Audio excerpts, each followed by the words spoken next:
The Way of Shadows by Brent Weeks, Chapter 59. Durzo's heart had just leapt out that goddamn window. He walked to the window and watched until Kyler surfaced. Amazing. In all my years, I never tried anything so dumb. And here he does it on his first day. And it works. Kyler clambered onto shore and began working his way north. Durzo knew where he was headed. The stubborn fool. He'd always had that streak. From the time he'd refused to accept that he'd failed in Rat's murder and had gone and killed the Twist in the next 3 hours. Kyler did what he thought was right, and to hell with the consequences. To hell with what anyone thought, even Durzo. He reminded Durzo of Jorson Alcestis. Kyler had chosen his loyalty to Durzo. He had clung to it despite Durzo. He'd put faith in Durzo Blint as Jorson had put faith in him. Kyler was just a damn kid, but he'd also put his faith in a much worse man than Achilles Thorne. The pain resonated along every string in Durzo Blint's life. He'd been 1,000 kinds of fraud in his years. So everyone who had believed in him during his deceptions could be written off. But Jorson had known him. Kyler had known him. Not for the first time in seven centuries' existence, 8. All the world was salt, and Durzo Blint was an open wound. Where did I go wrong?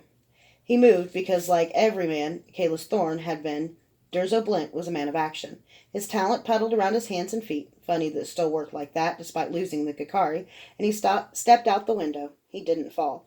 The magic around his feet gripped the stone, and he pitched forward, catching himself with his hands so that he hung face down on the castle wall like an insect. Kyler hadn't learned all of Durzo's tricks. Hell, he hadn't even seen all of Durzo's tricks. He knew where Kyler was headed, and he knew how to get there faster than Kyler could.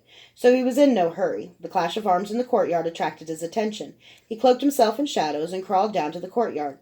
The battle was deadlocked. 200 Cenarian guardsmen and the 40 or more useless nobles with them couldn't budge the 100 Caledonians who were blocking the gate to East Kingsbridge. The Caledonians had half a dozen Meisters with them, but this late in the battle they weren't doing much except psychologically.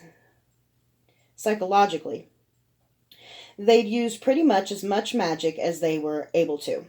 With eyes long honed in battle and the arts of assassination, Durzo picked out the cornerstones of the battle. Sometimes that was simple. Officers were usually important. Meisters always were, but sometimes there were simple soldiers in the lines who were strength for the men around them.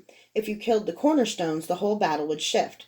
On the Caledonian side, the cornerstones were 2 officers and 3 of the Meisters and 1 giant of Highlander. On the Cenarian side, there were only 2, a sergeant with an Alitarian longbow and Tara Grayson. The sergeant was a simple soldier, probably in his first battle despite his age, and Durzo knew the look on his face. He was a man who had joined the military to find his measure, and had finally found it in battle. He had passed his own crucible, and approved of himself.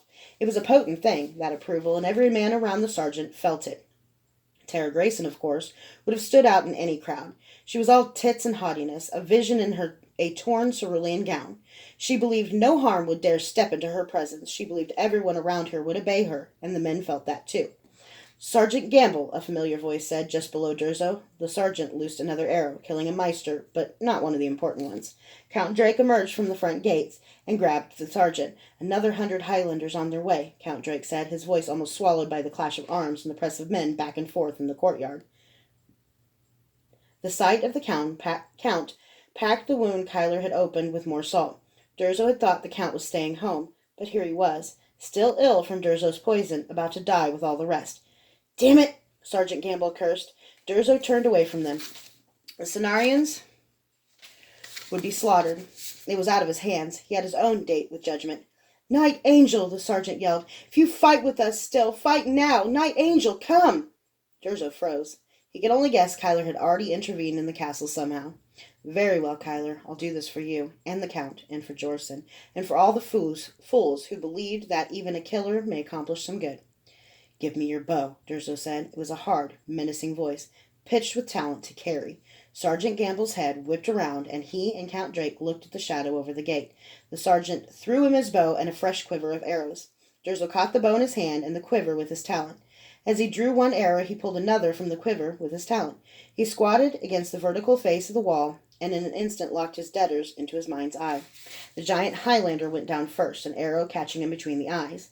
Then the Meisters, every last one of them. Then the officers. Then a wedge of the Highlanders directly in front of the bridge. Durzo emptied the quiver of 20 arrows in less than 10 seconds. It was, Durzo thought, some damn fine shooting. Of course, Galen Starfire had been quite a hand with the longbow. Durzo tossed the bow back to Sergeant Gamble, who didn't seem to comprehend yet what had happened. Count Drake was a different matter. He didn't even look at the courtyard as the Cenarian line surged forward into the gap. He wasn't surprised at the sudden hesitation in the Caledonian ranks that within seconds would turn into a rout. He was looking toward Durzo. Sergeant Gamble uttered an odd curse, but Count Drake's mouth opened to bestow a blessing. Durzo couldn't take it. He was already gone. No more blessings, no more mercy, no more salt, no more light in my dark corners. Let this end, please.